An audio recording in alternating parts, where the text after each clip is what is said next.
On behalf of the South Jersey Transportation Planning Organization, thank you for attending the Civil Rights and Outreach virtual listening session.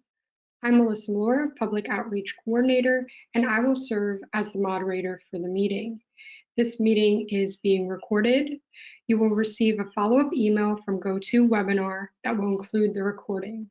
Staff will also make the recording available on the SJTPO website and YouTube channel. Many of the slides within the presentation have been pre-recorded. The question and answer session towards the end of the hour will be live. If there are any technical difficulties, we would greatly appreciate if you stayed with us.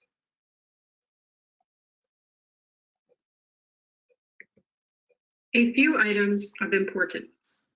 SJTPO solicits public participation without regard to race, color, national origin, age, sex, religion, disability, or family status, and adheres to all applicable federal laws.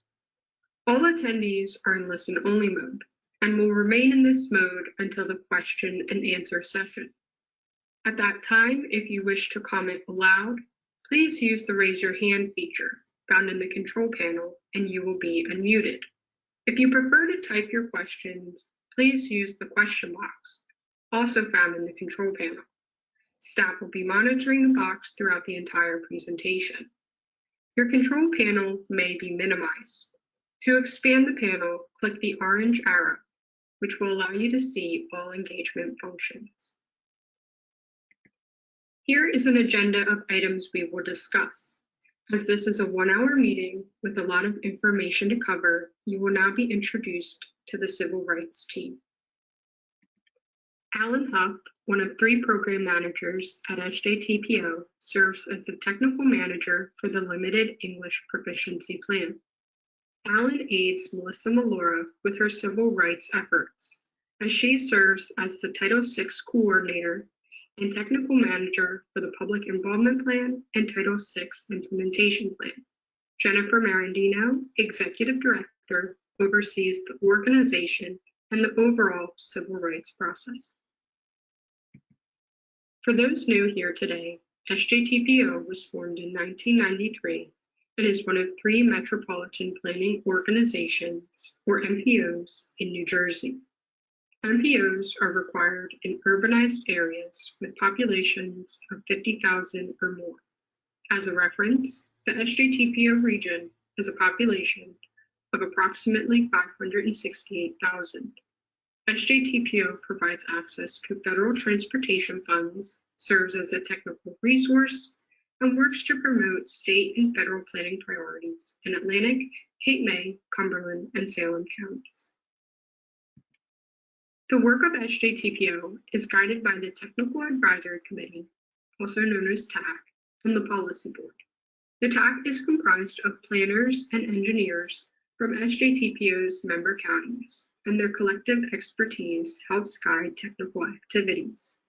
The Policy Board is comprised of mainly local elected officials of SJTPO's member counties. The Policy Board takes the recommendations of the TAC, SJTPO staff, and the public and makes the final decisions. SJTPO's civil rights activities are guided by 3 plans, all of which were revised in 2021 to better reflect the progress and work being done to engage underserved populations throughout the region in support of the findings from the Multilingual Outreach Services study. The Title VI Implementation Plan lays out the processes in place at SJTPO to prevent discrimination and how staff evaluates and reports on the program's success. The Limited English Proficiency Plan, also referred to as the LEP Plan, identifies the populations with limited English proficiency and assesses SJTPO's efforts to ensure meaningful and appropriate access to those populations. The Public Involvement Plan, commonly known as the PIP, has been an established plan at SJTPO since 1999. The PIP outlines the public outreach methods and requirements staff follow to ensure planning efforts include the public to the greatest reasonable degree. We will now go more in depth with each plan, starting with the Title VI Implementation Plan. The Title VI of the Civil Rights Act of 1964 is the landmark act that prevents discrimination on the grounds of race, color, or national origin in programs or activities receiving federal financial assistance. This plan is fundamental to SJTPO because it addresses how staff will abide by related laws, executive actions, and court rulings. Additionally, the plan details staff duties and assesses the level of equity in SJTPO-funded projects, establishes a Title VI coordinator, who is currently Melissa Malura, and details how a person or a group of persons can file a complaint. The Limited English Proficiency Plan is guided by the United States Department of Transportation LAP guidance. The main purpose of this plan is to describe how SJTPO complies with the requirements to fairly serve populations with limited English proficiency. The Safe Harbor provision details the circumstances in which SJTPO is to provide translation of written materials for individuals in the region that speak English less than very well. The primary LEP language in the SJTPO region is Spanish. Thus, SJTPO has established a list of vital documents that are translated into Spanish and updated when changes arise. Vital documents help residents and stakeholders understand SJTPO's purpose and importance in the region. SJTPO is aware of secondary LEP languages in the region, including Chinese, Vietnamese, Gujarati, and other Indic languages, which can include several languages. Materials will be translated into these secondary LEP languages upon request or when a project falls within an area that triggers the Safe Harbor provision. In an effort to be transparent and provide a meaningful and beneficial outreach process, SJTPO maintains a public involvement plan. As with the previously mentioned plans, federal guidance is included in the PIP to acknowledge how regulations are met. The PIP outlines the tools and techniques being used to engage all segments of the region's public.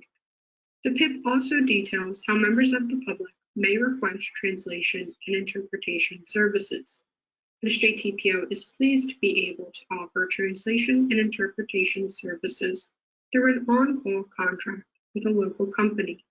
Language detailing how to make requests is included in all public outreach materials, including all other planning documents, newspaper advertisements, emails, and flyers. As mentioned when discussing the LEP plan, SJTPO has an established list of vital documents that help residents and stakeholders understand SJTPO's purpose and importance in the region.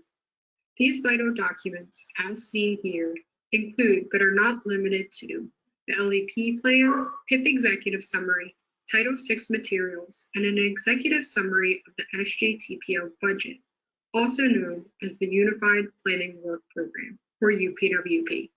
The executive summaries are meant to be a more concise version of the full document.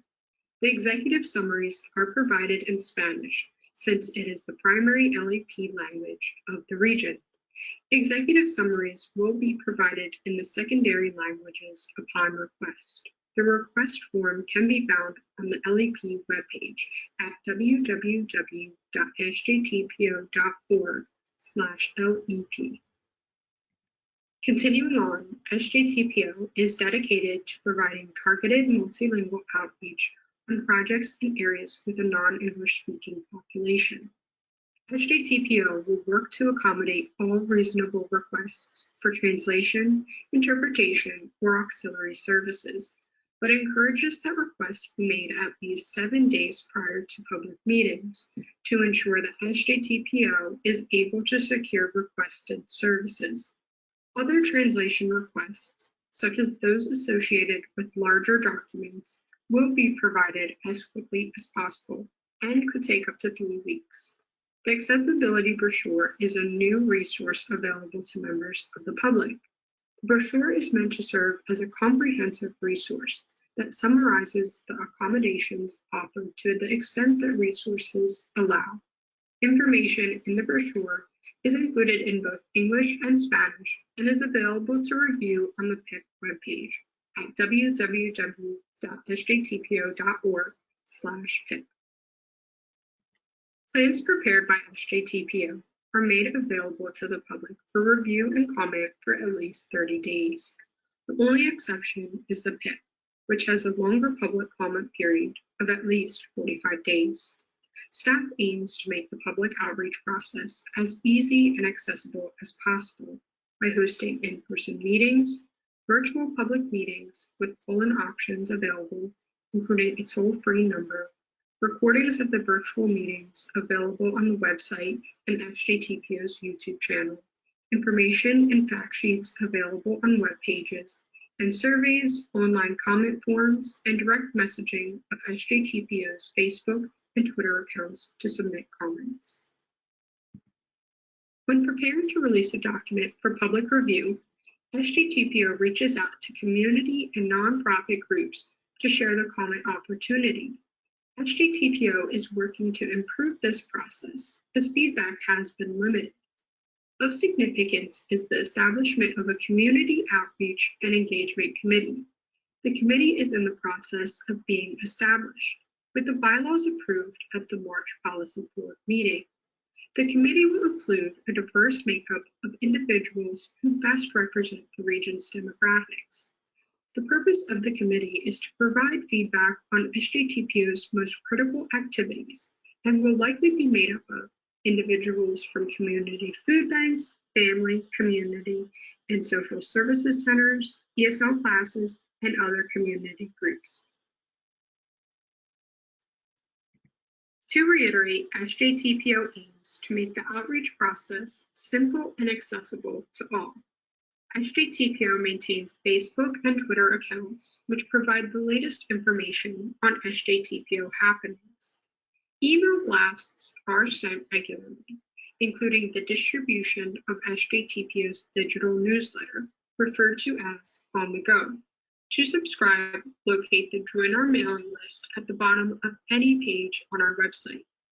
Major announcements are posted on the homepage of the website, which also provides a live update of SJTPO's Twitter feed. If you prefer non-digital forms of communication, SJTPO places legal notices for public meetings and comment periods in the Press of Atlantic City, the Daily Journal, and the South Jersey Times. We are always looking for more community groups to share our announcements with, so be sure to note any of those groups you are aware of in the chat. This concludes our presentation. Before we open it up for your comments, please know that all plans and information on how to comment are available on the public comment webpage at www.sjtpo.org/public-comment. You may also complete a comment form, send us an email, a fax, direct message us on Twitter and Facebook, or via regular mail. The recording of today's meeting will be posted to the public comment webpage and SJTPO's YouTube channel. Comments are welcome through Friday, May 6th. Please know that all comments and responses will be included in the final corresponding plan.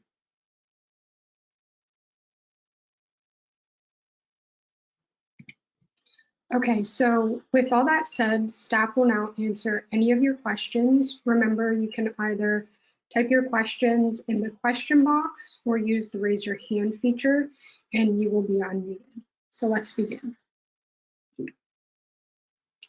Okay, so I am seeing a few questions coming in. The first one being, I was unaware SJTPO had an accessibility brochure. Can you provide more details on its purpose? So I would be happy to provide more details. The accessibility brochure was released along with the 3 plans that we spoke about tonight. So it is a new resource. And we have been wanting to create a resource like this brochure for some time.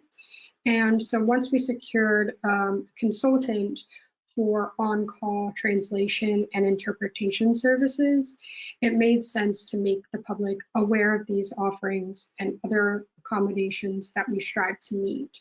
So not only does the brochure mention how to request translation and interpretation services, it also notes other accommodations such as the accessibility widget on the SJTPO website and how we host our public meetings in ADA compliant facilities and locations that are reachable by public transit when feasible.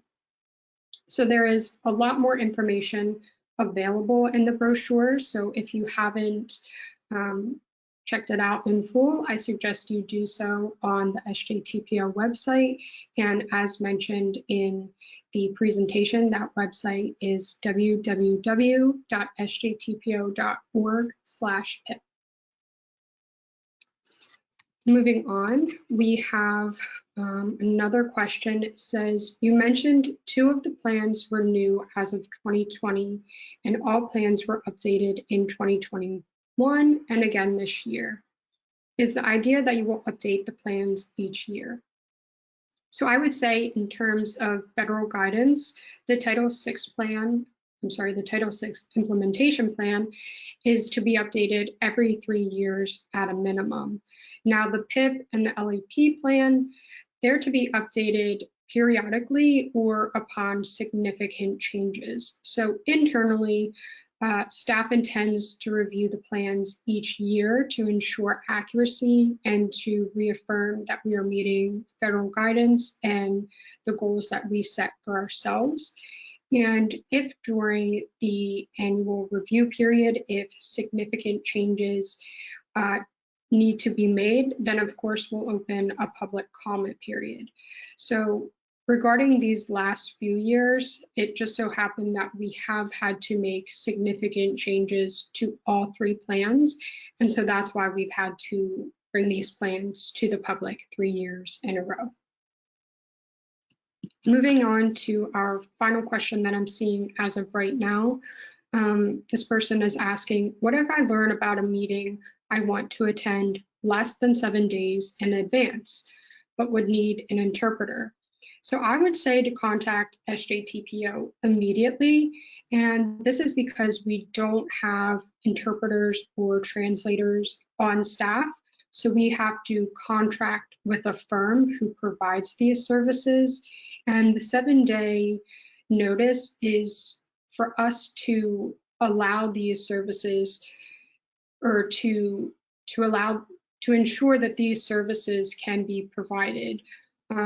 However, if our consultant can arrange these necessary accommodations, which they will try to do, then we will provide whatever services are requested.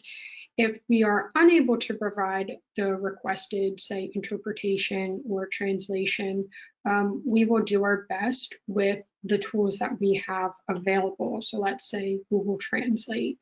And then if after the meeting, if you feel that your questions need to be addressed further, then we'll work with you after the meeting to get the information that you need. So let me just check, make sure we don't have any more questions. Nope, that is all for now.